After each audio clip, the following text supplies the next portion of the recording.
हे मैं लवलीज़ बाठा, आज कैसे हैं आप लोग? आई होप आप सभी अच्छे होंगे, स्वस्थ होंगे, मैं स्टोरी लाइन को एंजॉय कर रहे होंगे। तो जो कोई भी मेरे चैनल पर न्यू आ रहा है, प्लीज़ मेरे चैनल को लाइक शेयर सब्सक्राइब करना मत भूलिएगा।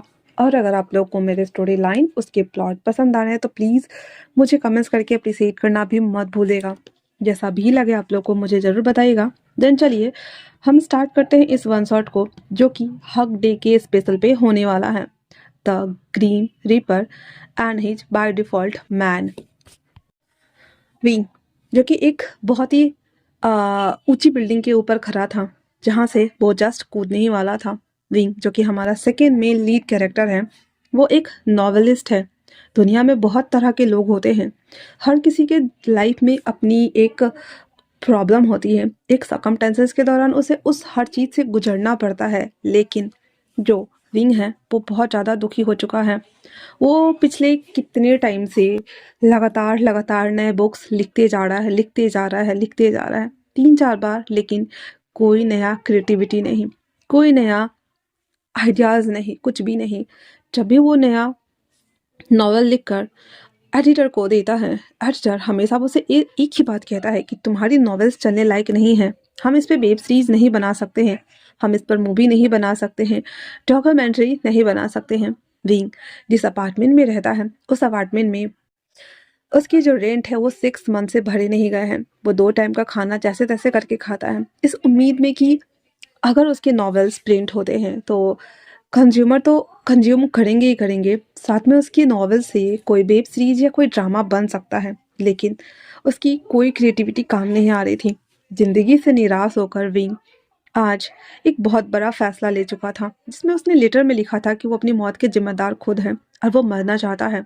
विंग, जो कि एक आ, बोल सकते हैं रोमांटिक नॉवेलिस्ट है, लेकिन वो कभी किसी से प्यार ही नहीं किया है। दैट्स वाई उसे नहीं पता है कि रोमांटिक सीन्स और जो अडल्ट सीन होते हैं वो उसे कैसे एक्सप्लेन किया जाए। जैसे एक नॉवेलिस्ट होता है वैसे वो नॉवेल्स लिखता है, अपनी हर भावनाओं को, अपने हर दर्द को बयान करते हुए, लेकिन प्यार का एक्सपीरियंस नहीं होने की वजह से वो बहुत दुखी था। उसने 2-3 बार ट्राई भी किया डेट करने का, लेकिन वो बहुत जल्द बोर भी हो गया। एंड देन फिर वो अकेले सिंगल रहने लगा। 29 साल का विंग, जिसके लाइफ में कोई लाइफ पार्टनर नहीं है, कोई फ्रेंड्स नहीं है, मॉम डैड उसकी इस काम से बिल्कुल भी खुश नहीं है, जिसकी वजह से विंग अपने फैमिली से भी बहुत दूर रहता है और अपनी लाइफ में प्योर सिंगल वर्जन हम बोल सकते हैं उसे, जिसकी वजह से विंग ने आज खुद को सुसाइड करने के बारे में सोचा है। और वो अपने ही फ्लैट के सबसे ऊंची बिल्डिंग के ऊपर खड़ा था, जहाँ से वो छलांग लगा देता है और कूदते ही वो मर जाता है। जैसे ही वो मर जाता है, उसकी आत्मा लेने के लिए आती है नन अदर देन हमारा फर्स्ट मेन लीड कैरेक्टर वांगजी। लान वांगजी उसकी आत्मा को अपने साथ अपने पैलेस लेकर आता है, जहाँ पे वो उसकी आत्मा को वहीं पे रख देता है। जब विंग का पूरे 3 दिन बाद आँख खुलता है तो वो चौंक रहा था, और वो एक बहुत ही ब्लैक शैडो वाले प्लेस में था, जहाँ पे एक बूढ़ी औरत, जो कि बहुत ही अजीब वेशभूषा में थी, चाइनीज हार्मफुल पहना हुआ था उसने, हंदन उसके पास आते हुए कहती है, तो तुम उठ गए बच्चे? विंग कहता है, हाँ मैं उठ गया, लेकिन मैं कहाँ हूँ? वो कहती है, तुम ना तो मृत्यु लोक में हो, ना ही तुम कहीं और हो, जहाँ से तुम आए हो वहाँ अब तुम वापस नहीं जा सकते हो। तो विंग कहता है, फिर मैं कहाँ हूँ? वो कहती है, वो तो तुम्हें हमारे क्रीम रीपर ही बताएंगे। विंग कहता है, क्रीम रीपर?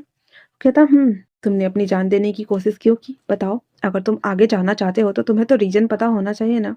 विंग कहता है, मैं अपनी लाइफ से बहुत उदास हो गया हूँ, मुझे बस बुरा लग रहा है। तभी पीछे से आवाज आती है, तुम बुज़दिल हो। विंग सामने वाले शख्स को देखता है, जिसके बाल गर्दन तक थे, बहुत ही लंबे, थोड़े से लड़कियों जैसे। उसने ब्लैक कलर का एक लॉन्ग वेयर हार्मफुल पहना हुआ था। उसके सर पे एक अजीब सा जाली वाली टोपी थी। उसके लिप्स पे ब्लैक कलर के लिपस्टिक लगे हुए थे। हाथों में एक स्टिक था। आते ही वो दाइमा वहां से चली जाती है। विंग उसे देखता है और डर जाता है, कहता है, आप कौन है? वांग जी उसके सामने अपेयर होता है। एंदन कहता है, मैं एक क्रीम रीपर हूँ। विंग उसे देखता है और कहता है, तो क्या मैं मर गया हूँ? वांग जी कहता है, हाँ, और पूरे 3 दिन हो चुके हैं पृथ्वीलोक से यहाँ आए हुए तुम्हें। विंग कहता है, तो मेरी डेड बॉडी को वो लोग जला चुके होंगे। वांग जी कहता है, हाँ, तुम्हारी बॉडी डेड हो चुकी है, तो मैं भी शायद या दफना चुके होंगे, किसे पता। क्या तुम देखना चाहोगे? विंग कहता है, नहीं, जब मैं उस दुनिया को छोड़ कर आ गया हूँ तो मैं दोबारा नहीं जाना चाहता। हंग जी कहता है, विंग कहता है, अब मुझे कहाँ जाना है?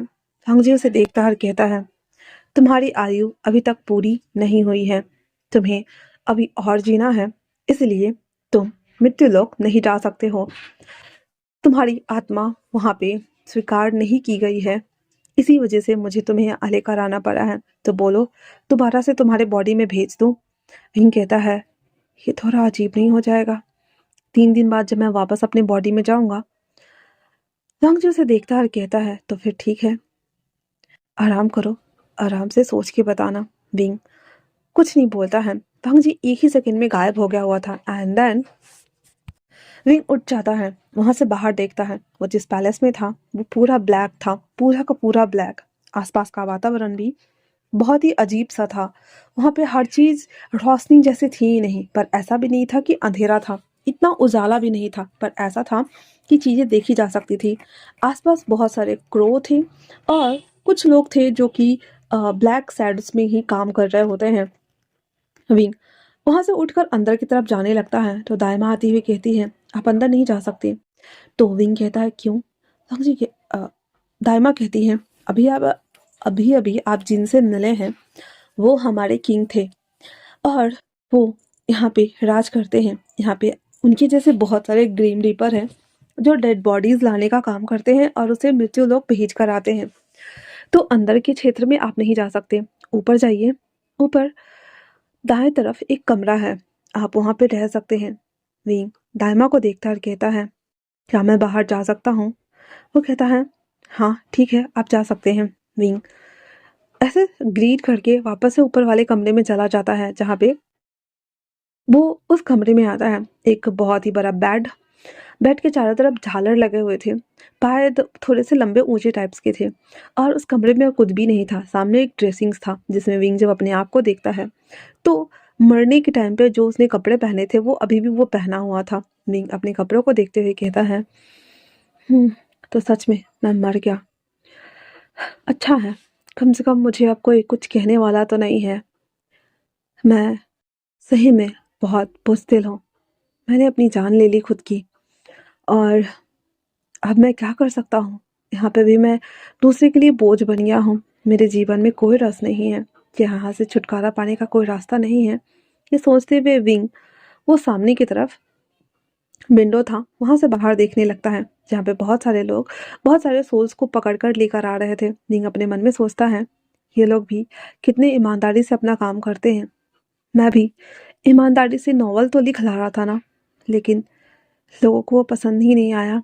पिछले वाले नॉवल में जहाँ पे विंग फ्लैशबैक देखता है कि जो एडिटर था जब वो उसे नॉवल देने गया, वो पेपर को सीधे पटकते हुए कहता है, तुमने ये 200 पेज का क्या लिखा है? हाँ, स्टोरी तुम्हारी उतनी ज़्यादा यूनिक होती नहीं है, इसमें लव सीन्स होते नहीं हैं, रोमांस सीन्स नहीं होता है। आजकल के यूथ जनरेशन को, जिंजी को थोड़े से हॉट सीन, थोड़े से रोमांटिक सीन चाहिए। ये सिंपल सादा स्टोरी तुम्हें लगता है चल जाएंगे? विंग कहता है, आई एम सॉरी सर, पर आप इसे ऐड कर सकते हैं और आप इसे स्क्रिप्ट भी करवा सकते हैं। वो एडिटर विंग के ऊपर भड़कते हुए कहता है, तुम्हें पैसे किस बात के मिलते हैं? हाँ, अगर सारा काम मुझे स्क्रिप्ट राइटर से करवाना है तो तुम क्या करोगे, बताओ मुझे। तुम्हें मैं पिछले 2 साल से पाल रहा हूँ, जिससे मुझे एक फूटी कौड़ी का मुनाफा नहीं हुआ है। विंग कहता है, ठीक है सर, मैं थोड़ा सा ठीक करके लाता हूँ। कहता है, रहने दो इसे और जाओ दूसरा लिखो। जहाँ पे विंग कहता है, पर सोचने के लिए भी तो थोड़ा वक्त चाहिए ना। जहाँ पे ऐसे करते हुए उस एडिटर ने विंग से ऑलमोस्ट 4 नॉवेल्स ले लिए थे। जहाँ पे विंग डिसअपॉइंट हो गया था। उसके नॉवेल्स के ऊपर ड्रामा भी बने थे, लेकिन उसका क्रेडिट विंग को नहीं दिया गया था। इवन विंग ने बहुत लड़ाई की थी, तब जाकर उसे कुछ 10 से 15 हज़ार रुपये युआन मिले थे, जिससे वो अपना गुजर बसर कर रहा था।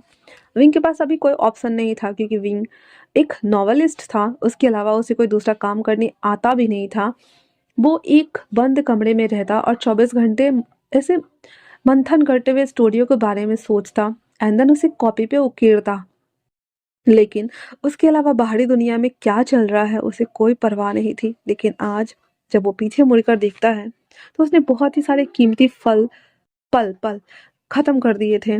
वो चाहता तो मे बी शायद दोस्तों के साथ घूमने जा सकता था, वेकेशन पे जा सकता था, अपनी फैमिली की बात मानकर अदर्स काम भी कर सकता था, लेकिन उसने एक प्रोफ़ेसर चुना, वो था नॉवेलिस्ट बनना, लेकिन उसमें भी वो फ़ेल हो गया। नहीं, वहाँ बैठकर रोने लगता है, जहाँ पे एक शख्स उसे देख रहा होता है, वो बहुत ही ज़्यादा बुरी कंडीशन में रो रहा होता है, तो वो उसके पास आता है। विंग उसे देखते डर जाता है, कहता है, कौन है? वो शख्स उसे कहता है, मैं हूँ, क्या तुम रो रहे हो? विंग कहता है, रोने के अलावा मेरे पास और कुछ नहीं है। वो शख्स उसे देखते हुए कहता है, तुम्हारी लाइफ खत्म होकर भी खत्म नहीं हुई है, पता नहीं तुम्हारी डेस्टिनी में क्या लिखा है। तुम्हारे पीछे मुझे कोई डार्कन ऑरा भी नज़र नहीं आता है, जिससे पता चले कि तुम किसी ऐसी चीज़ से पोजेस्ड हो, जिसकी वजह से तुम मर चुके हो। तुम बहुत प्योर सोल लगते हो, पर तुमने मरने के बारे में क्यों सोचा? भीम कहता है, मैं और प्योर सोल हो ही नहीं सकता। अगर ऐसा होता तो मैं फेल नहीं होता। अगर ऐसा होता तो मैं अपनी जान लेने के बारे में नहीं सोचता। अगर ऐसा होता तो अभी मेरे पास कोई सोलमेट नहीं है, तो वो मेरे पास होता। वो कहता है, वो तो है। वैसे अगर तुम चाहो तो यहाँ काम कर सकते हो। लाइब्रेरी में बहुत सारी किताबें हैं। चाहो तो लाइब्रेरी का काम कर सकते हो। अगर तुम कुछ नहीं कर रहे हो तो कुछ ना सही से कुछ अच्छा सही। रिंग हाँ में सर हिला देता है, एंड देन उसके बाद वो उसके पीछे पीछे आ जाता है। वो शख्स उसके पास आते हुए कहता है, मेरा नाम क्रिस इवांस है। रिंग कहता है, मेरा नाम बी बुशान है। क्रिस इवांस उसे लाइब्रेरी लेकर आता है, जहाँ पे बहुत सारी मैजिकल बुक्स वगैरह रखी हुई थी। वो कहता है, मैं इस लाइब्रेरी का करता धरता बोल सकते हो मुझे। अगर तुम चाहो तो यहाँ पे रह सकते हो। यहाँ पे पूरी दुनिया में विलुप्त हुए जितने भी किताबें हैं वो सब यहाँ तुम्हें मिल जाएंगी। अगर तुम्हारा मन करे तो तुम पढ़ सकते हो, साथ में सफाई भी कर सकते हो।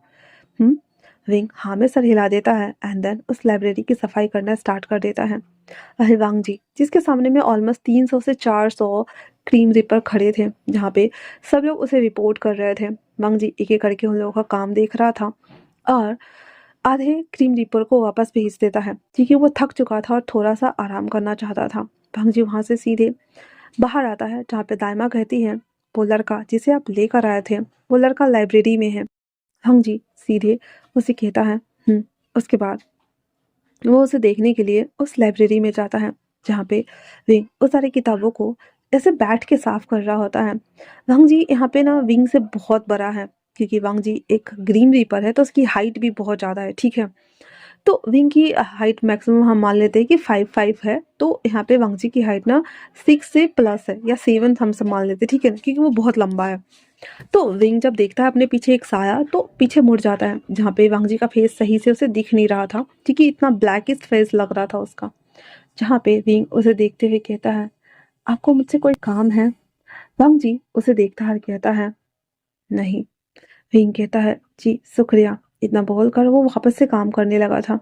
ऐसा करते हुए विंग का ना वहाँ पे कुछ दिन बीत गया था, जहाँ पे वांग जी बस नोटिस कर रहा था और कुछ भी नहीं, ना उससे बातें करता, ना ही उसे कुछ कहता। विंग अनमने मन से वो बस अपना सारा काम करते रहता। विंग सोच रहा था कि क्या सच में वो इतना ज़्यादा दुर्भाग्यशाली है कि यहाँ पे भी उसके कोई दोस्त नहीं है। जहाँ पे क्रिस कभी कभी उसके पास आता, उसे कुछ कुछ बोलता। अब चूंकि वो मर गया था तो उसे ना भूख लगती थी, ना प्यास लगती थी, ना वो खाना खाता था, ना ही कुछ। जो कपड़े पहने हुए थे वो कपड़ा वो पहना ही रहता था। विंग ऑलमोस्ट यहाँ आए हुए ना 4-5 मंथ हो गए थे, और वो ऊब गया था, इसीलिए उस लाइब्रेरी से वो निकलना चाहता था। वो लाइब्रेरी के पीछे वाले दरवाजे को खोल के बाहर गार्डन की तरफ निकल जाता है, जहाँ पे हल्की हल्की रोशनी थी, पर उस रोशनी में भी कुछ खास नज़र नहीं आ रहा था। वहाँ पे बहुत सारे फूल थे, जो कि विंग, वो भी सारे के सारे ब्लैक कलर के ही थे। विंग उन सारे फूलों को देख रहा होता है खड़ा होकर के, और अपने मन में सोचता है, इस अंधेरे में भी ये पोषित हो रहा है और बढ़ रहा है, न जाने कैसे। क्रिस आते हुए कहता है, ये खून से पोषित होते हैं। और कैसे? हमारे किंग के खून से। तुम्हें पता है, वो यहाँ पे सभी चीज़ें अच्छी दिखे, अच्छा वातावरण बने, इसलिए वो ऐसा करते हैं। किंग कहता है, सही है। क्या मैं उनसे कभी नहीं मिल सकता? क्रिस कहता है, वो जब तक ना चाहे वो किसी से नहीं मिलते हैं, बट अगर वो तुमसे मिलना चाहेंगे तो ज़रूर मिल लेंगे। किंग कहता है, ठीक है। इतना बोलकर वो वहाँ से चला जाता है। अब ग्रीन रीपर की दुनिया भी इंसानों की दुनिया की जैसी ही होती है। बस फ़र्क इतना है कि इंसानों की दुनिया में सूर्य की रोशनी होती है जिससे कि दिन और रात का फ़र्क होता है, लेकिन उस दुनिया में ना ही दिन होते हैं, ना ही रात होता है, ना ही समय होता है, ना ही प्रहर होता है, कुछ नहीं। विंग जब वहाँ पे था तो ऊपर का मौसम देख रहा होता है, जहाँ पे उसे बारिश के मौसम की याद आ रही थी। एक टाइम जब वो यात्रा करते हुए एक हिल स्टॉप पे पहुंचा था तो बारिश की बचने की वजह से वो वहाँ पे जाके खड़ा हो गया था। बहुत देर बारिश हो रही थी, जहाँ पे विंग को कुछ विजुअल्स आ रहे थे एंड वो उसे कॉपी में लिखते जा रहा था। बाद में जब उसने उस नॉवेल्स को प्रकाशित किया था तो वो बहुत अच्छा गया था।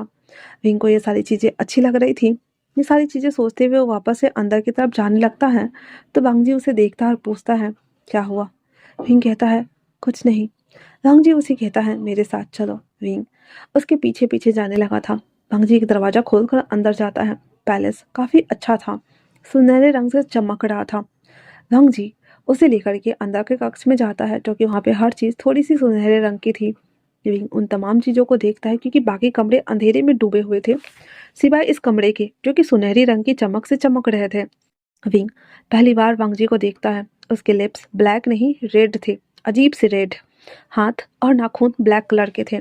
हाथ में वाइन था ब्लैक कलर के, जो उसे वो पी रहा होता है। एक बहुत ही बड़ा चेयर जो कि किंग के बैठने का चेयर होता है, उस पे वांगजी जाकर बैठ जाता है और विंग को देखते हुए कहता है, तो बताओ मरने की इच्छा क्यों की? विंग कहता है, सबके अपने अपने दुख होते हैं। मुझे नहीं पता था कि मरने के बाद मेरी आत्मा मृत्यु लोक नहीं जाएगी और मैं यहीं रह जाऊंगा।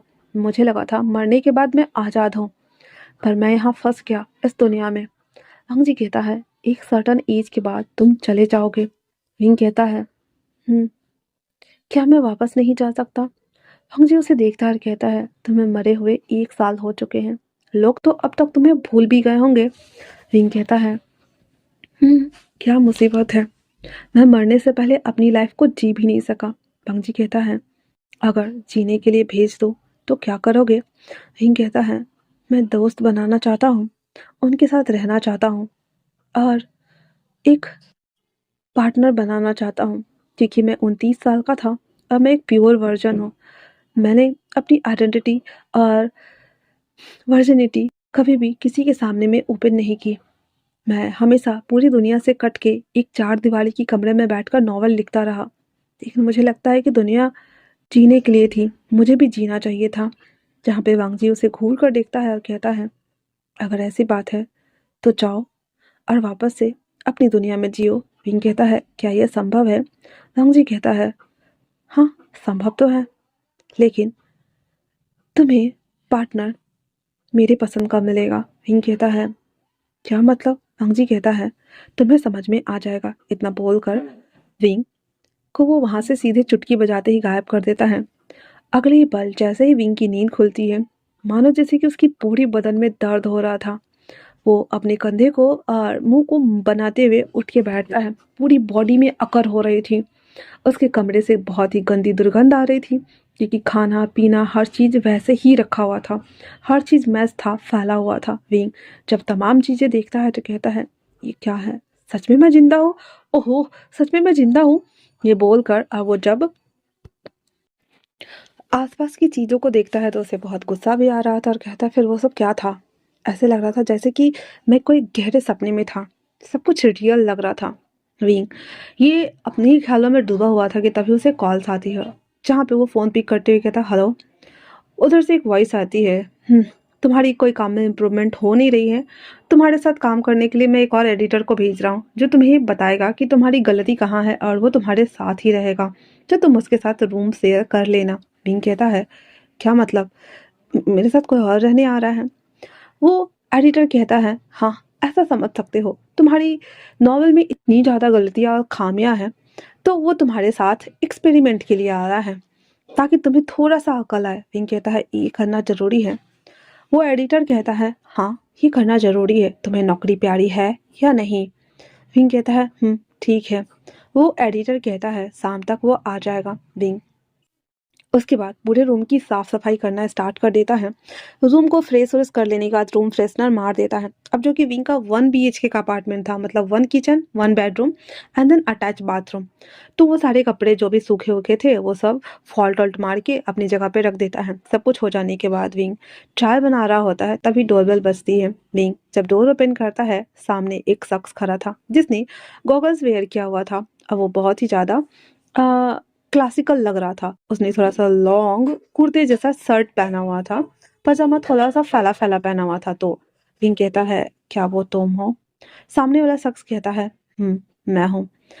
विंग कहता है, "हाँ, कम इन।" इतना बोलकर वो शख्स अंदर आ जाता है, जहाँ पे वो उस घर को देखते हुए कहता है, "तो क्या ये तुम्हारा घर है?" विंग कहता है, ये मेरा घर है। क्या चाय पीना चाहोगे?"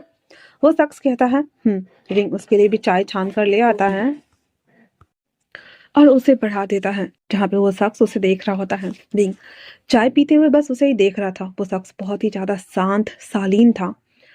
उसने कपड़े जो पहने थे, हालाँकि वो क्रीम ऑफ व्हाइट कलर के थे, पर वो कुछ बोल नहीं रहा था। विंग कहता है, "वैसे आपका नाम क्या है?" वो शख्स उसे देखे बिना ही कहता है, "लांजान।" कहता है, हाँ, ठीक है, तो मिस्टर लांजान।"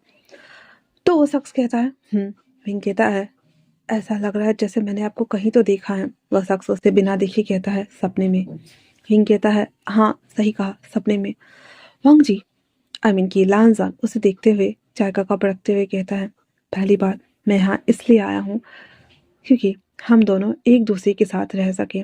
दूसरी बात, तुम्हें प्यार का मतलब नहीं पता है। तो जब हम एक दूसरे के साथ रहेंगे तो शायद तुम इस एहसास को समझ सकते हो। और तीसरी बात, हम एक ही रूम में एक ही बेड शेयर करने वाले हैं, एक ही अपार्टमेंट में। ऐसा कहा जाए तो हम एक डॉक्यूमेंट्री बना रहे हैं जिसमें 2 कपल्स को एक कमरे में रख दिया गया है, अपने मुताबिक सहज होने के लिए और करीब आने के लिए। विंग उसकी बात सुनकर थोड़ा सकपका गया था और अपने मन में सोचता है, मैं कभी भी इस तरह के सिचुएशंस में नहीं आया हूँ और मुझे पता ही नहीं है कि सामने वालों को अप्रोच कैसे करना है। फिर भी मैं कोशिश करूँगा।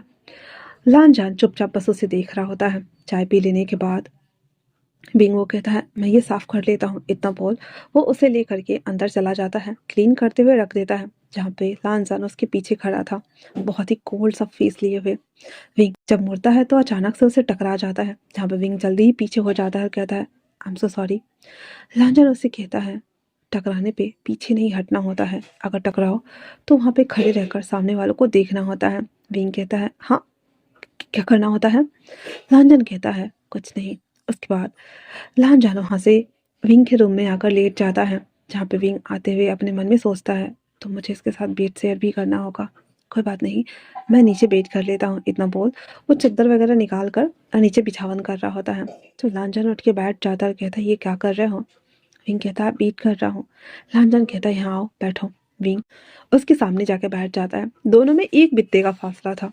और उसके बाद जो हमारा लांछन था उसे देख रहा होता है। वो अपने गॉगल्स उतारता है और उसे कहता है, "तुम्हें नहीं लगता कि अगर हम किसी के साथ रहते हैं तो उसके पास आते हैं, उसे गले लगते हैं, उसे किस करते हैं और उसे अपने एम्ब्रेस मिलेगा, उसकी खुशबू को फील करते हैं?"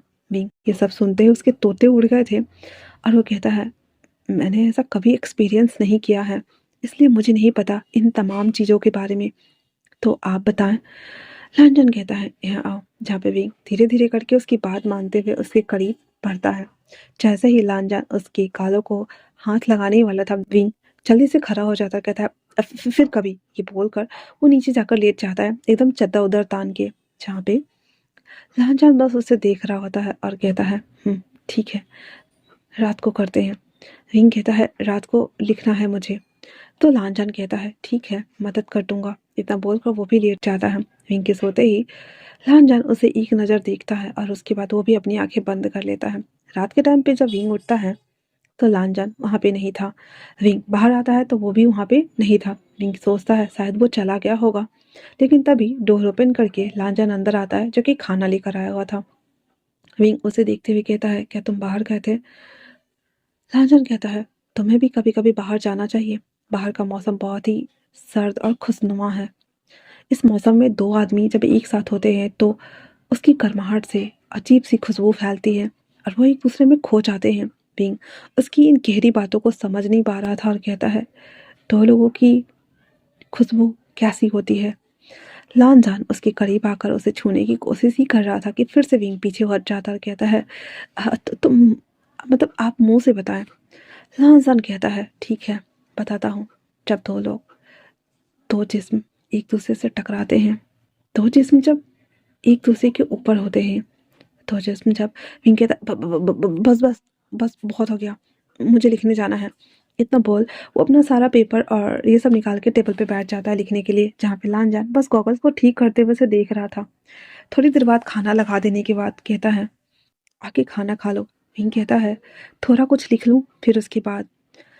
लानजान कहता है, तब से 6 पेज को फॉल्ट मारकर फेंक चुके हो, अब और कितने पेजेस को बर्बाद करना है, बैठो डिस्कस करते हैं। विंग ना चाहते हुए भी उठ के वहाँ आता है और आकर बैठ जाता है, जहाँ पे विंग उसे देखता है और फिर खाना चम्मच लेकर खाने लगा था। लानजान कहता है, तो बताओ किस तरह का डॉक्यूमेंट्री है। विंग कहता है, डॉक्यूमेंट्री नहीं है, स्टोरी है। मैं ऐसी स्टोरी लिखना चाहता हूँ जहाँ पे बहुत सारा लव रोमांस हो। तो जो लानजान था उसे घूर कर देखते हुए कहता है, तुम्हें पता है लव और रोमांस क्या होते हैं।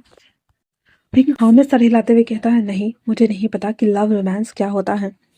लानजान उसे कहता है, दो लोग जब एक दूसरे के पास होते हैं, जब एक दूसरे को स्पर्श करते हैं, उनके बीच में जो इरेक्शन बनता है उसे रोमांस कहते हैं। तुमने कोई ड्रामा या मूवी देखा है। विंग कहता है, लानजान कहता है, मैं तुम्हें सिखा सकता हूँ। विंग कहता है, तो इसके लिए क्या करना होगा। लानजान कहता है, पहले खाना खा लो फिर प्रैक्टिस करते हैं, उसके बाद तुम नॉवेल लिखना स्टार्ट करना। विंग कहता है, फिर वो दोनों जो पैकेट वाला खाना लेकर आए थे वो दोनों खा लेते हैं। खाने के बाद सब कुछ डस्टबिन में डाल देने के बाद वो हाथ धो ही रहा होता है कि लांजन उसके पीछे खड़ा था। वो विंग को छूने ही वाला था। विंग कहता है, बेडरूम में चलते हैं। फिर वो दोनों बेड पे आके बैठे हुए थे, जहाँ पे वो दोनों एक दूसरे को देख रहे होते हैं। लांजन कहता है, तो तुम मुझे किस तरह से सेड्यूस करोगे। विंग कहता है, मुझे नहीं पता कैसे करना चाहिए। लांजन कहता है, मैं तुम्हें किस कर सकता हूँ। विंग ये बात सुनकर पहले तो घबरा गया था और कहता है, इतना बोलकर वो अपनी आंखें बंद करके बैठा हुआ था। विंग के जो हार्ट बीट थे वो बहुत ज़्यादा बढ़े हुए थे, बहुत ही ज़्यादा। अंदर कांप रहे होते हैं, उसके लिप्स भी कपकपा रहे थे। हाथ को उसने बेडशीट को कस के ग्रैब किया हुआ था। लांजन धीरे धीरे करके उसकी तरफ बढ़ता है, लेकिन विंग आंखें खोल के खड़ा हो जाता है, जहाँ पे लांजन इरिटेट होते हुए कहता है, आखिरकार तुम कर क्या रहे हो। विंग कहता है, मैंने कभी ये सभी चीज़ें एक्सपीरियंस नहीं किया है, इसलिए मुझे अजीब लग रहा है। लांजन कहता है, अगर तुम इसे एक्सपीरियंस नहीं करोगे तो कैसे काम चलेगा। विंग कहता है, कल करें। लांजन गुस्सा होकर जाकर लेट जाता है, जहाँ पे विंग नीचे जाके सो जाता है।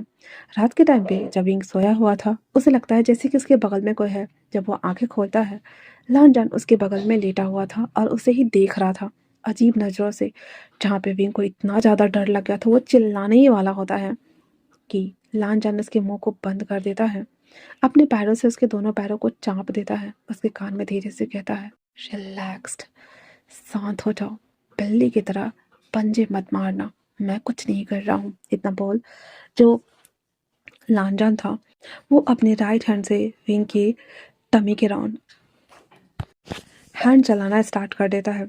उसके हाथ उसके नेवल एरिया पे धीरे धीरे करके ऊपर, फिर चेस्ट एरिया पे, फिर उसके क्लीवेज पे, सब जगह जा रहे थे। विंग मुंह से आवाज़ नहीं निकाल रहा था, लेकिन उसकी बॉडी रिएक्ट कर रही थी बहुत ही ज़्यादा तरीके से। धीरे धीरे करके वो अपने लिप्स को खुद ही लिक करने लगा था। वो बेडशीट को ग्रैब करके अपनी बॉडी को अप्स एंड डाउन्स करने लगा था, और धीरे धीरे करके जैसे कि एक एक प्यासा इंसान जिसकी प्यास बहुत ज़्यादा बढ़ गई हो, बहुत ज़्यादा और बढ़ गया हो, वो धीरे धीरे करके इस फील में खोता जा रहा था, खोता जा रहा था। इंसान अपने हैंड को रोक देता है, जहाँ पे थोड़ी देर बाद जब विंग को एहसास होता है कि वो स्टॉप हो गया है, आंखें ओपन करते हुए गहरी गहरी सांसें लेते हुए उसे देख रहा होता है। लांजान वापस से कहता है, कैसा लगा। विंग उसे देखता है जैसे कि कोई इंसान बारिश की बूंदों का प्यासा हो और वो चाहता है कि वो बारिश उसके ऊपर गिरे। लांजान कहता है, बहुत अच्छा एग्जाम्पल दिया है। इतना बोल वो कहता है, क्या तुम इसे स्टार्ट नहीं कर सकते हो इस इरेक्शन से। विंग ये कहता है, लेकिन मैं कोई इस तरह का नॉवेल्स नहीं लिख रहा हूँ। लांजान कहता है, मैं तुम्हें कहानी का सार देता हूँ, तुम लिखते जाओ। इतना बोल विंग टेबल पे चेयर पे जाके बैठ गया था। टेबल पे वो पेन उठाता है और लांजान उसके पीछे घूमते हुए उसे बोलना शुरू करता है, और वो लिखते जा रहा था। ऑलमोस्ट 2 या 3 पेज लिख चुका था। लिखते-लिखते वो सो गया था। बाद में लानजान उसके ऊपर कपड़ा डाल देता है और उसे वैसे ही सोता हुआ छोड़ देता है। दूसरे दिन जब विंग की नींद खुलती है तो लानजान वहाँ नहीं था। विंग सोचता है कि कल रात को जो उसने किया, मेरे अंतर्मन में अलग से फायर इग्नाइट हो रहे थे। क्या था ये? फिर वो जब पेज देखता है जहाँ पे ऑलमोस्ट उसने 3-4 पेज लिखा हुआ था, वो पेज काफ़ी अच्छा था। उसका थोड़ा-सा रिव्यू लेकर के फीडबैक के लिए वो एडिटर को भेज देता है, जहाँ पे उस एडिटर को ये कॉन्सेप्ट काफ़ी ज़्यादा यूनिक लग रहा था और उसे कहता है कंटिन्यू करने के लिए। विंग कहता है कि उसे थोड़े पैसे चाहिए क्योंकि उसके पास पैसे नहीं हैं। वो एडिटर फिर से उसे 25,000 युआन दे देता है। विंग खुश हो गया था क्योंकि उस एडिटर ने कभी भी उसे 10,000 से ज़्यादा युआन नहीं दिए थे। विंग उस पैसे को देखते हुए कहता है, मुझे अपने लिए कुछ नए कपड़े, घर में खाने का सामान लेकर आना है। ये बोलकर वो उठता है और ऐसे बाथरूम जैसे ही ओपन करता है, वहाँ पे लानजान फुल नेकेड खड़ा था, जिसे देखते ही विंग चिल्ला पड़ता और कहता है, तुम फिर कहता यहाँ क्या कर रहे हैं? लांछन उससे कहता है, नहा रहा हूँ, आके नहा लो, एक ही बाथरूम है। विंग कहता है, आप नहा लीजिए, मैं बाद में आऊँगा। लांछन उसके साथ पूरा मुड़ जाता है, जहाँ पे विंग उसे ऊपर से नीचे देख रहा होता है। विंग जैसे ही जाने को होता है, लांछन कहता है, ठहरो। विंग कहता है, आप नहा ले, मैं बाद में आता हूँ। इतना बोल वो भाग जाता है बाहर और सोफे पे आके बैठ गया था और अपने मन में सोच रहा था, मुझे शर्म क्यों आ रही है? हम दोनों लड़के हैं, फिर इतना अजीब क्यों लग रहा है? ये अजीब सी बेचैनी क्यों? फिर भी उसके कान लाल हो गए थे और वो वहाँ पे बैठा हुआ था। लांजान नहा लेता है। वापस से वो कुर्ता पजामा पहन चुका था। गॉगल्स वेयर करते हुए थैला लेकर बाहर आते हुए कहता है, नाश्ता करने चलोगे? विंग कहता है, हाँ मैं नहा के आता हूँ। विंग नहाने चला जाता है। जल्दी जल्दी से वो तैयार होकर आ जाता है। जहाँ पे उसके बाल गीले थे तो लांजान टावल लेकर उसके बालों को साफ कर रहा होता है और उसे सोफे पे बिठा देता है। जहाँ पे विंग को ये चीज़ें अच्छी लग रही थी। लांजान उसकी केयर कर रहा था। विंग बस उसे देख रहा होता है, एक अजीब सा इंटेंशन लुक के साथ में। लांछन कहता है, इस सीन को भी याद रख लेना और आगे के चैप्टर्स में ऐड कर देना। विंग अपनी डेली मीटिंग से बाहर आता है और कहता है, उसके बाद विंग जो था वो वहाँ से उसके साथ बाहर आता है। बाहर की दुनिया सच में खूबसूरत थी, खासकर सुबह का टाइम। सड़कों पे ऐसा नहीं था कि गाड़ियाँ दौड़ने रही थी। कितने सारे कैफ़े मॉर्निंग में खुल रहे थे। सड़क पे सफाई वगैरह चल रही थी। विंग और लांजन दोनों चलते हुए कैफेटेरिया में आते हैं, जहाँ पे वो वॉन्गटन सूप ऑर्डर करते हैं और बैठ जाते हैं। विंग कई सारे लोगों को चाय पीते हुए, न्यूज़पेपर देखते हुए, टीवी देखते हुए कई सालों के बाद देख रहा था। अब ऐसा नहीं था कि विंग बाहर नहीं निकलता था। वो ज़्यादातर चीज़ें ऑनलाइन मंगा लेता था और महीने, 2 महीने, 3 महीने में कभी एक बार निकलता था। और अक्सर वो घर में ही रहता था या तो कभी-कभी 4 महीने में एक बार निकलता था। इसलिए विंग को ये सभी चीज़ें अजीब लग रही थी, लेकिन अच्छा भी लग रहा था। उसका मन साफ और हल्का लग रहा था। वो फ्रेश फ़ील कर रहा था, अंदर से बिल्कुल भी एनर्जेटिक, अ, मतलब एक होता है ना नई ऊर्जा से भर जाना, तो ऐसा उसे फ़ील हो रहा था। वो दोनों नाश्ता कर लेने के बाद जब वापस घर आते हैं, तो विंग अभी वाले सीन के बारे में सोचते हुए कुछ पॉइंट आउट क्लियर करता है, जहाँ पे लान-जान वापस से उसे कुछ-कुछ हिंट्स दे रहा था और विंग उससे रिलेटेबल स्टोरी बना रहा था। अमूमन शाम तक वो कई सारे पेज बर्बाद करने के बाद फिर से थोड़ा बहुत और आगे वो लिख चुका था। अब जो कि नॉवेल्स में होता है कि आप हर सीन को, हर कैरेक्टर को अच्छे से बखूबी डिज़ाइन करेंगे और उसके बारे में विस्तार से बताएँगे। तो विंग को हर एक कैरेक्टर के ऊपर ध्यान देने में और डिज़ाइन करने में टाइम लग रहा था। ये सब कुछ कर लेने के बाद लान-जान रात के टाइम पे उसे कहता है अंदर आने के लिए। विंग अंदर आता है। लान-जान खड़ा था। वो उसे अपने सामने में करता है और कहता है, तो आज किस करे? विंग कहता है, लेकिन क्यों? लांछन कहता है, क्योंकि कल तुमने कहा था। विंग कहता है, ठीक है, इतना बोल। वो आंखें बंद करता है। लांछन धीरे धीरे करके उसकी तरफ बढ़ रहा था। विंग के मन में चल रहा था, अगर मेरी बॉडी से अच्छी स्मेल नहीं आई तो उसे कैसा लगेगा? पहला किस है, उसे अच्छा लगना चाहिए, लेकिन मैं उसे करने क्यों दे रहा हूँ? ये बोलते ही आंखें खोलते हुए कहता, रुको। लांछन कहता है, अब क्या हुआ? विंग कहता है, अभी आया। इतना बोलकर वो अपने नेक के पास हल्का सा परफ्यूम लगा लेता है। लामजान कहता है, ये क्या था? विंग कहता है, मैं नहीं चाहता कि पहला इंप्रेशन खराब जाए। लामजान धीरे धीरे करके फिर बढ़ता है। उसके लिप्स को पकड़ने ही वाला था कि विंग कहता है, मुझे अजीब लग रहा है, हम फिर कभी करें। ये बोलकर वहां से वो चला जाता है। लामजान कुछ भी नहीं बोल पा रहा था और न ही उसके करीब जा पा रहा था, न ही जबरदस्ती कर पा रहा था। विंग वापस से आके बैठ गया था, जहाँ पे लामजान मुंह बनाते हुए कहता है, मुझे कुछ काम है, मैं रात तक आऊँगा, तो तुम खा के सो जाना। विंग कहता है क्या तुम नाराज हो गए हो? लांजन कहता है क्या लगता है नहीं होना चाहिए? विंग कहता है मुझे माफ कर दो, इतना बोल। वो कुछ नहीं बोलता। लांजन अपना थैला उठाकर वहां से चला जाता है। विंग जिसके पास अब कोई उम्मीद नहीं बची थी, इसलिए वो आगे की स्टोरी लिखना बंद कर देता है और फिर खाना बनाने लगता है। थोड़ा बहुत बनाता है अपने लिए, कुछ भी हल्का फुल्का। और वो खाते हुए बाहर बार दरवाजे की तरफ देख रहा था, जो कि लांजन अभी तक नहीं आया था। विंग सोचता है कि वो सच में नाराज हो गया है, इसलिए वो नहीं आया है। और विंग लैंडलाइन पे ही सबसे बात करता था। उसके पास फ़ोन भी था, तो बहुत ही पुराना फ़ोन था और लैंडलाइन का नंबर नहीं था। विंग सोचता है जब वो घर आएगा तो वो उसे बोलेगा कि वो अब उसे अपना नंबर दे दे।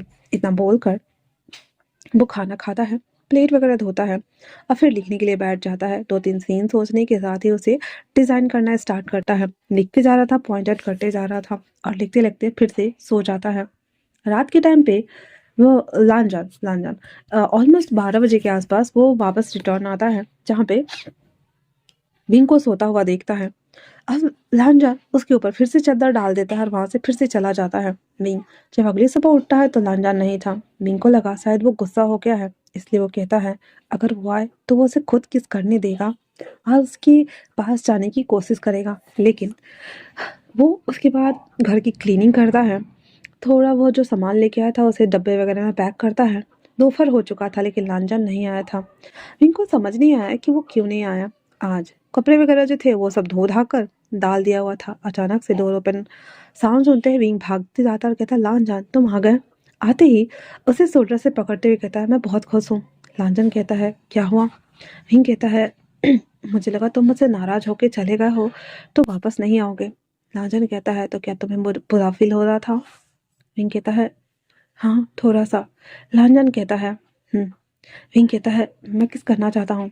तो विंग कहता है लांजन कहता है ठीक है, मतलब विंग कहता है लांजन से कि मैं किस करना चाहता हूँ, तो लांजन कहता है ठीक है।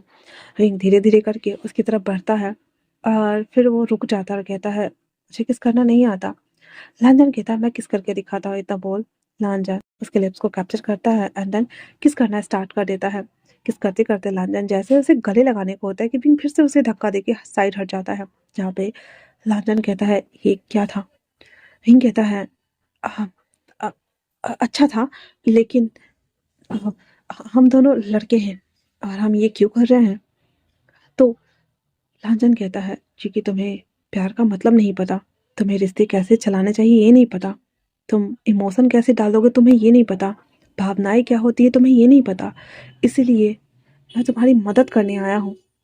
अगर तुम मुझे अपने करीब नहीं आने दोगे तो कैसे कैसे मैं तुम्हें समझाऊंगा कि मेरे अंदर किस तरह की आग है जो मैं बुझाना चाहता हूँ। तुम समझ सकते हो इसे? हाँ, इतना बोलकर उसके हाथ को छूने ही को होता है कि लेकिन विंग अपना हाथ छटकार लेता है। लंदन अपनी आंखों को बंद करते हुए अपने हाथ को मुट्ठी को बांधे हुए था और अपने मन में कहता है मैं तुम्हारे साथ जबरदस्ती नहीं कर सकता जब तक कि तुम मुझे खुद परमिशन ना दे दो। विंग कहता है आज के लिए इतना ही। लांजन कहता है एक बार और किस करो। विंग कहता है रात को, इतना बोल वो वापस से चेयर पे जाके पेन लेके सर नीचे कर लेता है क्योंकि उसे अजीब लग रहा था। ये पहला एक्सपीरियंस था जहाँ पे वो किस करने के बाद इस तरह से उसने रिएक्ट किया था। लांजन बस उसे घूर कर देखता है और वापस से कहता है मैं बाहर जा रहा हूँ। विंग कहता है नाराज हो? लांजन कहता है हाँ थोड़ा सा। विंग उसे रोक भी नहीं सकता था, इसलिए वो बस चुप हो जाता है। लांजन एक नज़र देखता है और वहां से चला जाता है। विंग कहता है कैसा दुबला है, कैसा संशय है, मुझे समझ नहीं आ रहा आगे कैसे बढ़ाऊं। ये सभी चीज़ें मेरे लिए नया है, एक्सपीरियंस नया है, मैं इन सबसे अनजान हूँ। लेकिन किस किस करना अच्छा था, इतना बुरा भी नहीं था। थोड़ा सा चिपचिपा था, जैसे कि दो मंजिल एक साथ टकरा रहे हों। लेकिन ये एहसास ठीक ठाक था। मुझे ज़्यादा एक्साइटमेंट होने लगी थी तो मैंने उसे अलग कर दिया। हाँ बस इतना ही। ये बोलकर वो अपने ही सवालों के घेरे में घिरा हुआ था, जहाँ पे उसे बिल्कुल आइडिया नहीं था कि वो क्या सोच रहा है और क्यों सोच रहा है और उसे ये सोचना चाहिए भी या नहीं। लेकिन फिर भी ये एहसास उसके लिए अजीब था। वो रात होने का वेट करने लगता है ताकि वो जब आए तो उससे वो बात कर पाए, लेकिन लांजान उस रात नहीं आता है। विंग फिर से अपना सारा काम करने के बाद सो गया हुआ था। सुबह का इंतजार कर रहा था लेकिन अगले दिन भी लांजान नहीं आता है। विंग सोचता है कि वो सच में इतना नाराज हो गया है, क्या मुझे उसके लिए कुछ और तैयार करना चाहिए। विंग कहता है थोड़ा सा बाहर घूम के आता हूँ, मुझे अच्छा लगेगा। वो बाहर जाता है और गार्डन में बैठ करके आते जाते लोगों को देख रहा था, कपल्स जो कि एक दूसरे के हाथों में हाथ डाले हुए थे। कोई किसी को गुलाब दे रहा था, तो कोई किसी को चॉकलेट दे रहा था, तो कोई किसी को टैडी दे रहा था। कितने सारे ओल्ड कपल बस एक दूसरे के साथ बैठे हुए उस एहसास को देख रहे थे। बिंग को ये सभी चीज़ें अच्छी लग रही थी और वो कहता है ये दुनिया वाकई में बहुत खूबसूरत है, कभी गौर से इतना देखने का मौका ही नहीं मिला। कॉलेज में भी जब था तब किताबों में लगा रहता था और पढ़ते रहता था, अपनी इमेजिन की दुनिया बनाता था, दोस्तों से दूर रहता था, बिल्कुल अलग। लेकिन अब लगता है कि एक दोस्त तो होना ही चाहिए था। लांजन मेरे साथ है तो मैं उसे खोने नहीं सकता। लेकिन क्या प्यार का मायना तो होता है कि एक दूसरे को समर्पण कर देना? वो यही चाहता है, पर मैं क्या चाहता हूँ मुझे नहीं पता। क्या मुझे ट्राई करना चाहिए, क्योंकि मैंने कभी भी इस तरह की चीज़ों को ट्राई नहीं किया है। पर किस करने के बाद मुझे उतना बुरा भी नहीं लगा, जितना अच्छा लगना चाहिए उतना अच्छा भी नहीं लगा। दोबारा कोशिश कर सकते हैं, ये सोचते हुए विंग बस आते जाते लोगों को देख रहा होता है। जहाँ से वो इन नज़ारों को देखने के बाद ऑलमोस्ट 8 बजे रात को वो वापस घर लौट जाता है, जहाँ पे वांगजी ऑलरेडी आ चुका था और वो थैले में से ना खाना निकाल रहा होता है। विंग कहता है कि तुम इतना लेट क्यों आए हो लांजन? लांजन कहता है क्योंकि तुम नहीं चाहते कि मैं तुम्हारे आसपास रहूं। तुम्हें पता होना चाहिए कि मुझे यहाँ तुम्हारी मदद के लिए भेजा गया है। अगर तुम मेरे साथ ये सभी चीज़ें नहीं करोगे तो तुम्हें पता कैसे चलेगा इस खूबसूरत एहसास के बारे में। पिंक कहता है ये सब तुमने कितने लोगों को साथ किया है? लांजन उसे घूर कर देखता है और कहता है तुम पहले और आखिरी हो गए। विंग कहता है मुझे माफ़ कर दो लांजन। इतना बोलकर वो उसके करीब बढ़ता है, जहाँ पे लांजन कहता है क्या तुम मुझे गले लगा सकते हो ताकि तुम्हें पता चल जाए मेरे अंदर किस तरह की तपस है जो तुम्हें जला देगी। विंग कहता है और वो क्यों? लांजन कहता है नहीं पता, पर है तुम्हारे लिए। विंग कहता है और इस तपस का क्या? लांजन कहता है इसे बुझा दो, मैं चाहता हूँ कि तुम बुझा दो। विंग उसकी बातों को अनसुना करते हुए बैठ जाता और कहता है हम खाना खा लें। लांजन भी आगे बैठ गया था और कहता है खाने के बाद फिर से किस करें? विंग उसे देखता है और कहता है हम कोशिश कर सकते हैं। लांजन कहता है क्या गले लग कर करें? विंग कहता है क्या गले लगना जरूरी है? लांजन कहता है जब दो जिस्म आपस में टकराएंगे तो वो गर्मी, वो एहसास तुम्हें और ज्यादा गहराई तक लेकर जाएगी, जहाँ पे कम से कम जिस्मों का एहसास तो हो। तो विंग कहता है ठीक है। इतना बोलकर वो खाना खा रहा होता है। खाना खा लेने के बाद वांगजी और विंग दोनों एक दूसरे के आमने सामने बैठे हुए थे, जहाँ पे वांगजी कहता है तो फिर हम शुरू करें। विंग उसे देखता है और कहता है एक्चुअली में मुझे ना शर्म आ रही है, तो क्यों ना तुम अपनी आंखों पे पट्टी बांध लो। वांगजी कहता है ठीक है। विंग उसकी आंखों पे पट्टी बांध देता है, अंदर बैठा हुआ था। वांगजी कहता है अब हम करें? विंग कहता है विंग जो कि वो बहुत ज़्यादा घबराया हुआ लग रहा था और उसे थोड़ा अजीब भी लग रहा था, तो वो वापस से धीरे धीरे करके जो मतलब उसके करीब ना बढ़ रहा होता है और वांगजी बस उसके आने का वेट कर रहा होता है। विंग जैसे तैसे करके धीरे धीरे करके उसके करीब बढ़ जाता है। अभी भी उसके लिप्स और उसके लिप्स के बीच में कुछ इंच का फासला था, जहाँ पे वांगजी धीरे धीरे आगे बढ़ता है। विंग उससे कहता है क्या ये करना जरूरी है? क्या हाँ? तो वांगजी कहता है हाँ, इतना बोल, और उसकी तरफ और बढ़ जाता है और उसके लिप्स आपस में जुड़ चुके थे। विंग अपनी आंखें बंद कर चुका था, जहाँ पे वांगजी देखता है कि विंग कोई रिस्पॉन्स नहीं कर रहा है, ना ही पीछे जा रहा है। फिर वो उसके लिप्स को ऐसे कैच करके चूसना स्टार्ट कर देता है। जहाँ पे वो जब ऐसे चूस रहा होता है, विंग भी उसे एक हॉट पैशनेट किस करने देता है, जहाँ पे दोनों के टंग आपस में ऐसे स्लाइड स्लाइड्स खेल रहे थे। एंड देन वांगजी विंग को नीचे बेड पे लिटा के पोज करके उसके सेट्स के अंदर हाथ डालकर उसे टच करने लगा था, जहाँ पे इस बार विंग ओनली फॉर ऐसे बॉडी मूव्स नहीं कर रहा था वो, बल्कि अप्स एंड डाउन्स भी कर रहा होता है। जहाँ पे विंग जब ये सब कुछ कर रहा होता है, लांजन कहता है क्या मैं अपनी आंखों की पट्टी हटा दूँ? विंग कहता है नो, अगर तुमने हटाया तो मैं ये करने नहीं दूंगी। लांचन कहता है ठीक है। इतना बोल लांचन विंग के हर एक बॉडी के स्पेयर पार्ट्स को टच करते हुए उसे एक्साइटेड करने लगा था, जहाँ पे विंग अपनी बॉडी को ऐसे अमेज रहा था जैसे कि कोई उसे टिकलिंग कर रहा हो हल्का हल्का। उसके मूव्स होते बॉडी, उसकी वो साउंड वांग जी को क्रेजी करने के लिए काफ़ी थी। वांग जी धीरे धीरे करके उसके क्लोथ्स को रिमूव कर देता है और नीचे वाले क्लोथ्स को हटाने के लिए बोलता है, जहाँ पे विंग कहता है ठीक है। वांग जी भी आंखों पे पट्टी बांधे ही अपने ड्रेस को अनड्रेस्ट कर देता है और उसके सामने में खड़ा था, जहाँ पे विंग जब उसे देखता है तो वो काफ़ी ज़्यादा हतोत्साहित हो गया था और काफ़ी ज़्यादा डरा हुआ भी था। वांग जी विंग से कहता है क्या हुआ, तुम्हारे भाव क्यों बदल गए। विंग कहता है क्या तुम्हें दिखाई दे रहा है। वांग जी कहता है नहीं, तुम्हारी सांसें बहुत ठंडी चल रही है। वांग जी जब ये बोलता है, विंग कहता है बस तुम्हें देखकर। वांग जी कहता है क्या पसंद नहीं आया।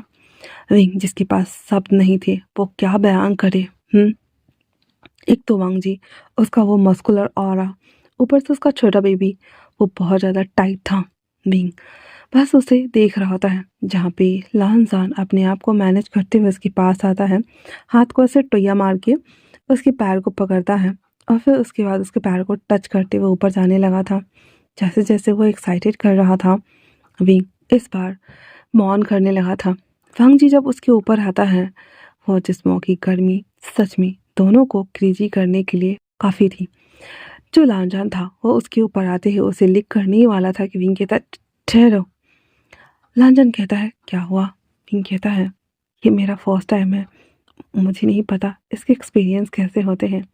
लांजान एक क्रिपी स्मॉक के साथ में कहता है अच्छा होगा, अब मुझे करने दो जो करना है। इतना बोल आगे का वो कमांड ले लेता है, धीरे धीरे करके उसको खुद को इनसाइड इन करता है एंड देन उसे एक्साइटेड करता है। जैसे जैसे वो उसे एक्साइटेड कर रहा था, उसे प्रिपेयर कर रहा था और फिर वो खुद को उसके इनसाइड कनेक्ट करता है, जहाँ पे विंग सच में उसे उस गर्मी का एहसास हो रहा था जिसकी बात लांसा न की थी। जब ये इस चीज़ को फील करता है, विंग अपने आप को थ्रो कर देता है और बेडशीट ग्रैब कर लेता है और साथ में वो उसके ऊपर था, जहाँ पे धीरे धीरे करके जब वो स्पीक करना स्टार्ट करता है, विंग की आंखों से आंसू निकल गए थे और वो रोते हुए कहता है प्लीज़ स्टॉप, मत करो प्लीज़, दर्द हो रहा है बहुत ज़्यादा। लांजन कहता है थोड़ी देर और रुको, सब कुछ नॉर्मल हो जाएगा। इतना बोल जो विंग था वो उसे कंसोल करने की कोशिश करने के लिए उसे किस करने लगा था, जिस पैक करने के बाद धीरे धीरे करके उसके ऊपर टॉस करना एंड देन उसे फास्टली मूव करना स्टार्ट करता है। जिसके बाद विंग जब बैलेंस्ड हो जाता है लांजन के साथ में, तब फिर जा कर के फर्स्ट टाइम विंग इस सभी चीज़ों को एक्सपीरियंस करता है। आखिरकार उसे अच्छा लगने लगा था एंड देन वो उसकी मदद कर पा रहा था, जहाँ पे वो सोच मॉर्निंग निकाल रहा था, अपनी बॉडी को अप्स एंड डाउन्स कर रहा था और लानजान अपनी आंखों पे पट्टी बांधे ही ये सभी चीज़ों को कंप्लीट कर देता है। जहाँ पे ख़त्म होने के बाद लांजान अपनी आंखों की पट्टी हटाते हुए विंग को देखता है। विंग कहता है क्यों हटाया। लांजान कहता है सब कुछ मिस कर दिया, ये एक्सप्रेशन मिस नहीं करना चाहता। फिर उसके कान में धीरे से कहता है कैसा लगा। विंग हाँफते हुए कहता है अच्छा लगा। लांजान एक स्मॉक के साथ में कहता है अब समझ में आया प्यार का एहसास क्या होता है। विंग बस उसे देख रहा होता है, कहता है पर मैं किसी से प्यार नहीं करता। लांजान कहता है हाँ, सही कहा तुमने। इतना बोल वो उसे हक करके लेटा हुआ था, जहाँ पे विंग उसे कहता है क्या लगता है तुम्हें, क्या मैं उस लायक हूँ कि कोई मुझसे प्यार करेगा। जहाँ पे लांजान कहता है हर किसी का अपने एक पार्टनर होता है और वो उसके लिए बना होता है, नहीं पता कैसे मिलते हैं वो, लेकिन जब मिल जाते हैं तब रूह कभी जुदा नहीं होती, जिस्म भले ही जुदा हो जाती है। विंग कहता है तुम्हारी बातें बहुत ही अलग होती हैं, कभी कभी तो समझ ही नहीं आती है। इतना बोल कर और वो उसे देख रहा होता है, जहाँ पे विंग उसे देखता है तो लांजन उठ जाता है और कहता है चलो फ्रेश हो जाओ। विंग उठ के बैठ जाता है और उसे देख रहा होता है, कहता है कहाँ जा रहे हो। लांजन कहता है कुछ काम है, मैं बाहर जा रहा हूँ। विंग कहता है तुम यहाँ बस यही करने आए थे क्या। तो लांजन कहता है नहीं, मैं तुम्हारे अंदर इमोशन जगाने आया था, तुम्हारी स्टोरी काफ़ी अच्छी होती है, इंस्पायर्ड होती है, सभी चीज़ें अच्छी होती हैं, बस उस स्टोरी में कैरेक्टर के दिल में इमोशंस कम होते हैं। वो फीलिंग, वो जज़्बात जो तुम लिखते हो वो दिल से नहीं होता। तुम्हें एहसास होना चाहिए, फीलिंग दिल से आती है। हम जो भावनाएँ फ़ील करते हैं, महसूस करते हैं, वही भावनाएँ उसमें जाती हैं। इतना बोलकर लांछन वहाँ से रेडी होकर चला जाता है। टिंग कहता है, कब तक आओगे? लांछन कहता है, सुबह तक आ जाऊँगा। इतना बोल वो वहाँ से निकल जाता है दरवाजे से। टिंग कहता है, भावनाएँ, और ये बोलकर वो वापस से कपड़े पहनकर लिखने बैठ जाता है। और इस बार विंग ने पूरे दिल से ऑलमोस्ट 8 से 10 पेपर बिना रोके कंप्लीट कर दिया था। उसके बाद थक के वो सो जाता है। अगले दिन वो सारी स्टोरी जितना भी लिखा था उसने उसका पेपर बैग बना के वो एडिटर को सेंड कर देता है। जब स्टोरी पढ़ता है एडिटर, वो विंग को कॉल करके बोलता है, वाह क्या स्टोरी लिखी है तुमने, वाकई में तुमने कमाल कर दिया। मैं इतना तब तक प्रकाशित कर देता हूँ, अगर लोगों के व्यूज़ और रिव्यू अच्छे आए तो हम इस पे वेब सीरीज़ भी बना सकते हैं। विंग कह देता है, स्टोरी आप ले रहे हो लेकिन मुझे पूरा क्रेडिट मिलना चाहिए और साथ में ये भी। तो वो कहता है, हाँ हाँ हाँ देखेंगे। विंग को पता था अगर ऑडियंस को पसंद आए, ऑडियंस राइटर की डिमांड ज़रूर करेंगे और देखना चाहेंगे। इसलिए विंग हर पेज के नीचे उसने अपना जीमेल डाल दिया हुआ था, जिसके बाद वो वहाँ से पब्लिक करने के लिए देता। लेकिन बीच में जीमेल होने की वजह से, मतलब ऊपर के 2-4 लाइन के बाद उसमें उसका जीमेल था होने की वजह से वो उसे ऐसे डॉट डॉट करके मिटा भी नहीं पा रहा था कि ये कई सारे पेज में थे और ये देखने में अच्छा नहीं लगता। 1-2 पेज में रह गया था और वो पब्लिक करने के लिए दे दिया जाता है। वो उतना ही नेवल तब तक, जो कि ऑलमोस्ट 10 से 25 पेज के आर पर हो गया था, तो वो उसे पब्लिक करने के लिए दे दिया जाता है ताकि चैप्टर बाय चैप्टर आते रहेंगे तो लोग पढ़ते रहेंगे। जैसे वो पेपर पब्लिक होने के लिए चला जाता है, विंग उसके बाद घर का काम ख़त्म करने के बाद सो जाता है। उस दिन लांजा नहीं आया था। उसके अगले दिन भी लांजा नहीं आता है। तीसरे दिन एडिटर कॉल करके विंग से कहता है, देखो तुम बहुत इम्प्रूव कर रहे हो। तो विंग कहता है, मैं अकेले कहाँ इम्प्रूव कर रहा हूँ, आपने जिसे भेजा था वो मेरी मदद कर रहा है। तो वो एडिटर कहता है, पर मैंने किसे भेजा था? विंग कहता है, क्या मतलब, आपने किसी को तो भेजा था ना यहाँ पे जो मेरी मदद कर सके इसे लिखने में। तो एडिटर कहता है, अरे हाँ भेजा तो था लेकिन वो किसी कारण से नहीं गया, उसकी तबीयत खराब हो गई थी तो वो मना कर दिया, इसलिए कोई नहीं गया। लेकिन हाँ इस बार की स्टोरी तुमने अच्छी लिखी है। इतना बोल एडिटर उसके अकाउंट में पैसे भेज देता है और वो कह देता है कि पैसे भेज दिए हैं, तुम चेक कर लेना। इतना बोल कॉल कट कर देता है बींग, जो कि सदमे में ही चला गया था, और कहता है, तो फिर लांजा वो कौन है? इतना बोल कर वो उसके आने का वेट कर रहा था। शाम हो चुका था। 8 बजे के आसपास लांजन घर आता है। आते ही कहता है, विंग खाना लेके आया हूँ, खा लो। विंग उठ जाता और कहता है, कौन हो तुम? विंग के सवाल भरे नजरों को देखकर लांजन कहता है, क्या हुआ? विंग कहता है, जिस एडिटर ने मेरे लिए उस आदमी को भेजा था वो तो तुम नहीं हो। विंग की बात सुनकर लांजन कहता है, तो तुम्हें पता चल गया? विंग कहता है, हाँ पता चल गया। क्या नहीं पता चलना चाहिए? रिंग उसे देखता है, कहता है, बताओ कौन हो तुम? लांजान उससे बोलने के बाद अपने ओरिजिनल रूप में आ गया था। वो वापस से ग्रीम रीपर बन गया था और उसके सामने में विंग की हाइट से थोड़ा बड़ा वांगजी खड़ा था, जिसे देखते ही विंग कहता है, मतलब वो सब सपना नहीं था, वो सब रियल था? तो जो लांजान था वो कहता है, हाँ वो सब कुछ रियल था। तुम्हें 1 साल का टाइम जोन दिया गया है और तुम यहाँ हो। क्या तुम्हें नहीं लगता कि इन 1 सालों में तुम्हें अपनी लाइफ को अच्छे से जीनी चाहिए? विंग कहता है, और उसके बाद क्या? तुम्हारी सोल किसी और की बॉडी में 1 साल से ज़्यादा नहीं रह सकती है, इसलिए तुम्हें वापस जाना होगा। विंग कहता है, किसी और की बॉडी? मतलब ये बॉडी मेरी नहीं है? तो लांजन कहता है, क्या लगता है तुम्हें, हाँ तुम बॉडी हो? तुम किसी को बॉडी के रूप में दिख नहीं सकते जब तक कि मैं उसे यूज़ ना करो। तुम जब घर के बाहर जाते हो तो तुम्हारी बॉडी को मैं यूज़ कर रहा होता हूँ। पश्चिम करना कहते हैं इसे, जी कि तुम ऑलरेडी मर चुके हो तो तुम्हारी बस आत्मा है, और जब तुम घर से बाहर जाते हो तो ये बॉडी मेरी होती है जो तुम्हारे सोल कैरी कर रही है। ये एक कॉन्ट्रैक्ट बंधन है जिसकी वजह से तुम्हें यहाँ भेजा गया है, क्योंकि तुम जो कुछ भी नहीं फील कर पाए थे, जो तुम्हारी इच्छा अधूरी रह गई थी, उसे पूरा करना शायद से तुम्हारी डेस्टिनी में लिखा था। विंग ये सभी बातें सुनकर शॉक्ड होते हुए कहता है, नहीं चाहिए ऐसी जिंदगी, नहीं चाहिए ये सभी एहसान। लानजान कहता है, क्यों? अभी जो तुमने फील किया, अभी जो तुमने उस चीज को जिया, क्या वो अच्छा नहीं था? विंग देखते हुए कहता है, लेकिन ये तो गलत है ना। तो लानजान कहता है, गलत सही का फर्क मत करो, क्योंकि कुछ चीजें ऐसी होती है जो हम नहीं समझ में आता है हमें। देखो, मुझे भी नहीं पता, लेकिन मैं कैसे तुमसे बंध गया मुझे खुद नहीं पता। तुम्हारी वजह से, सिर्फ तुम्हारे लिए मुझे यहाँ आना पड़ा।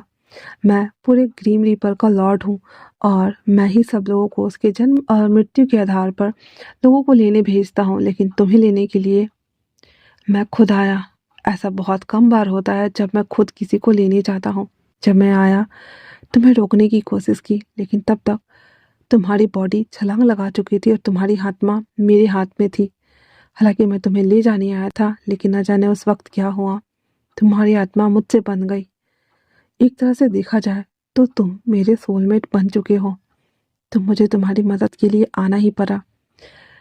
तुम्हारी आखिरी इच्छा थी तुम्हारा नाम हो, लोग तुम्हें याद रखें और सब सराहें। इस एल्बम के बाद सब लोग तुम्हें चाहेंगे। ये नॉवल तुम्हारा आखिरी होने वाला है। इसके बाद तुम हमारे साथ वापस चलोगे। जहाँ पे विंग शॉक्ड होकर बैठ गया था, कहता है, मतलब मैं सच में मर चुका हूँ, लोग मुझे नहीं जानते।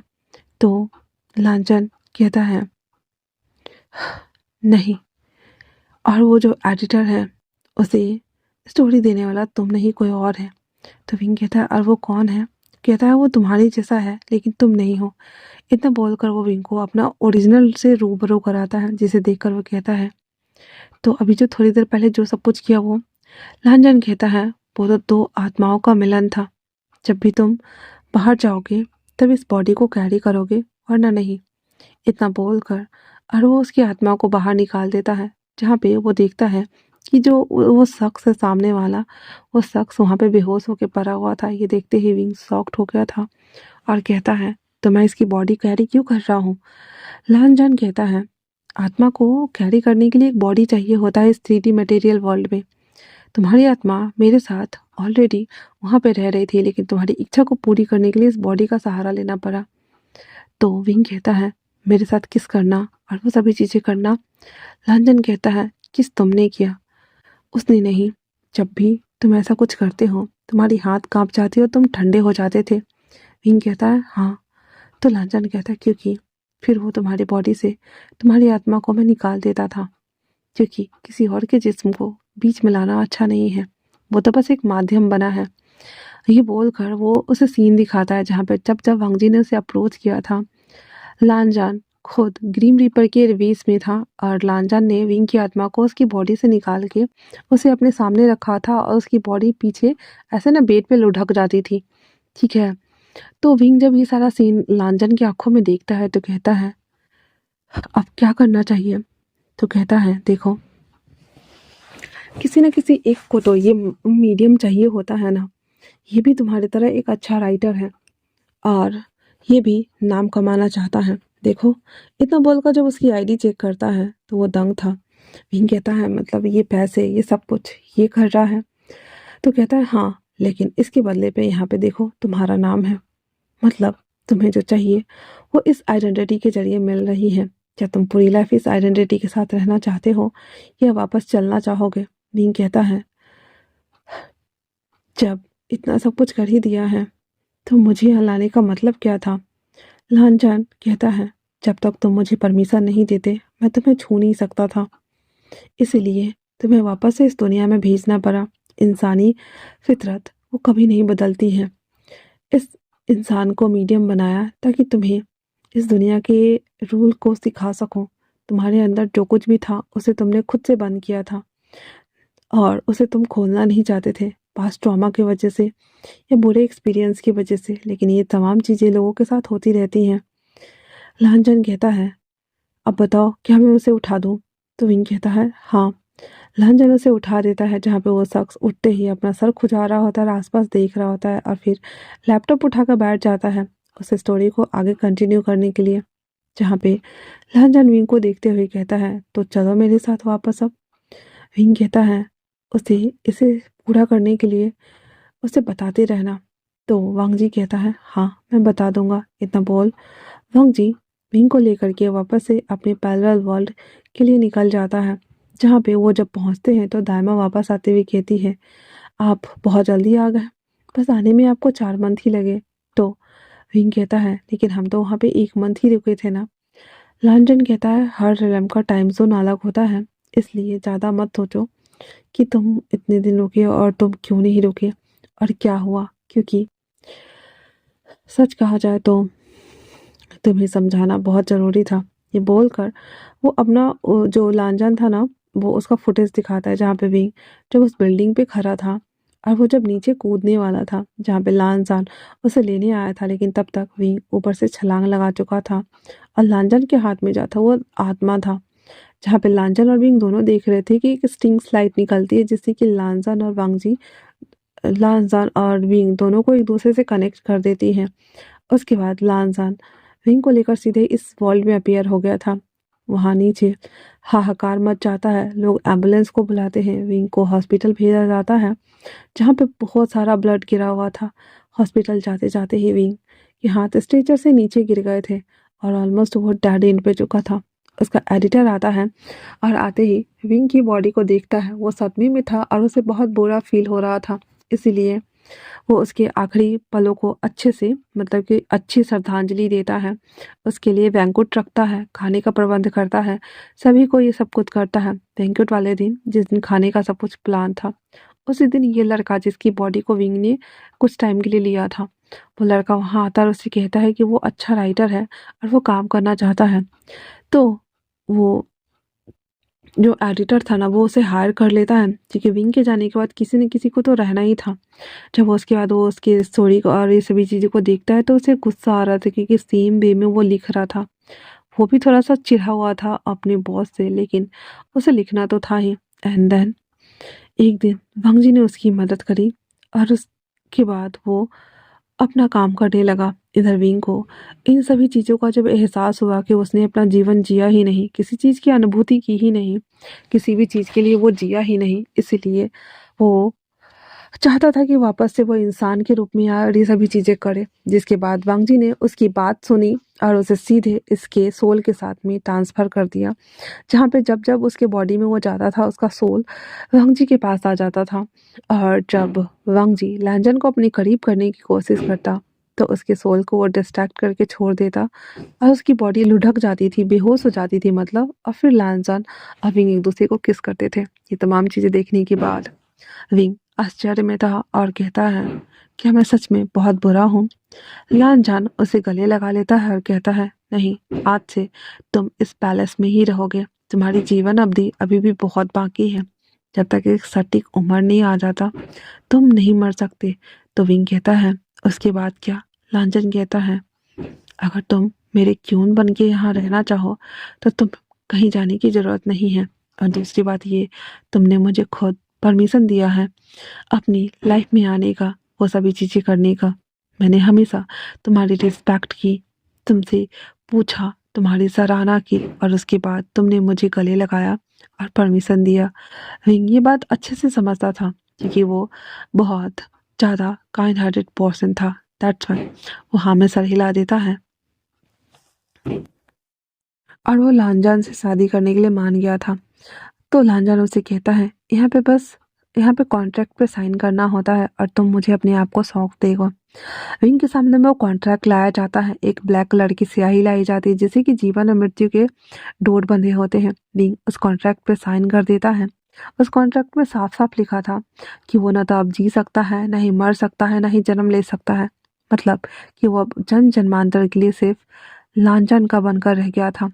विंग ये सब चीज़ पढ़ने के बाद लांछन को देखता है, जहाँ पे लांछन उसे कहता है, एक बार फिर से सोच लो, साइन करने के बाद पीछे जाने का कोई रास्ता नहीं है, पलटने का कोई रास्ता नहीं है। विंग कह देता है, ठीक है। इतना बोल वो उस कॉन्ट्रैक्ट पे उस ब्रश से साइन कर देता है, जिसके बाद लांछन के सामने में ही वो सब ऐसे उड़ गया था हवा में। क्रिस और डायमा दोनों क्लैपिंग कर रहे होते हैं, जहाँ पे डायमा कहती हैं, तो आप इन्हें अपने पैलेस में ले जाइए, क्योंकि ये आज से आपके पार्टनर है और यहाँ के क्यून है। ये बोलकर वो उसे क्लैप करते हैं, जहाँ पे लांजान विंग को लेकर के अपने पैलेस आता है। वहीं गोल्डन लाइट वाला उसका पैलेस जिसमें विंग तमाम चीज़ों को देख रहा होता है। लांजान उसे कहता है, तो आज से हम दोनों हस्बैंड एंड हस्बैंड हो गए। मैंने अपनी जिम्मेदारी अच्छे से निभाई, तो अब बताओ कि क्या करने वाले हो। विंग कहता है, क्या मतलब। लांजान उसे कहता है, तुम्हें नहीं लगता कि इस एहसास को अच्छे से जीना चाहिए, क्योंकि ये एहसास ही हमें एक दूसरे के करीब रखता है। अगर हम एक दूसरे को समझ पाए तो हमारा जीवन बहुत आसान हो जाएगा। विंग उसे देखता है और कहता है, हाँ सही कहा। वैसे भी अब पीछे पलट कर देखने का कोई फायदा नहीं है, क्योंकि जो चीज़ें ख़त्म होनी होती है वो बस ख़त्म हो ही जाती है।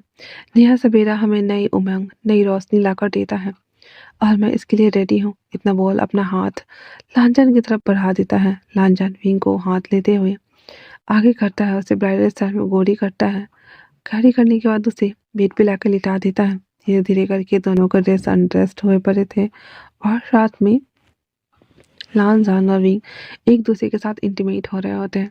फाइनली लांजान उसे गले लगाए हुए था और उसे कहता है, क्या तुम्हारी तपिश खत्म हुई। विंग कहता है, मुझे नहीं पता था कि आपको मेरे लिए इंसान का वेश भरना पड़ेगा। तो लांछन कहता है, कभी कभी लेना पड़ता है, क्योंकि वहाँ पे अभी भी पाप का अंत नहीं हुआ है, और ऐसे करके लोग आते रहेंगे, तो मुझे पहले से ही सतर्क रहना होगा। विंग उसकी बात सुन रहा था और हाँ में सर हिला देता है, जहाँ पे वांग जी उसे गले लगाए हुए कहता है, आज से तुम इस ग्रीम रिपर के मैन हो। विंग कहता है, वो भी बाय डिफॉल्ट ना। विंग है बात सुनने के बाद लांजान उसे बस देख रहा होता है, क्योंकि लांजान के फेस पे कोई एक्सप्रेशन नहीं था। तो आज के लिए इतना ही। कैसा लगा आप लोगों को ये छोटा सा वन शॉट, मुझे कमेंट्स करके ज़रूर बताना। तो मिलते हैं नए वन शॉट में, तब तक के लिए थैंक्स फॉर वॉचिंग।